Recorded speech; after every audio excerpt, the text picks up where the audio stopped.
Buenos días. Buenos días.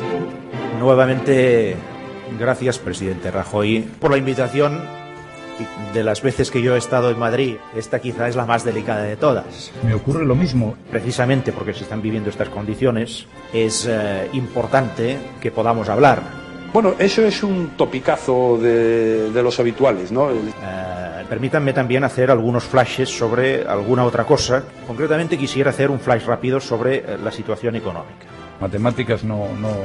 Nosotros que representamos un 35% de todo el gasto público, ¿qué nos toca de ese reparto? Vamos a ver. 1 euro. ¿Sí o sí? Sí. Basta.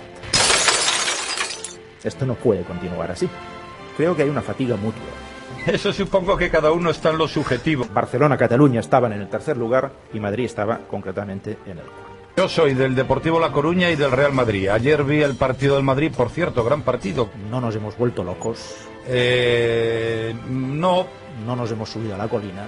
Y cuando los catalanes reclaman instrumentos de Estado, cuando reclaman eso... Bueno, estas cosas nunca son fáciles, ¿no? Y sobre todo no se sabe cuándo se han conseguido definitivamente. Pero en fin, hay que procurar no enfadarse, entre otras cosas porque no sirve absolutamente para nada. Es una excelente manera de perder el tiempo. Porque yo desde luego no grito, ni chillo, ni echo broncas. Y yo siento la crudeza con que lo cuento, pero es que es así.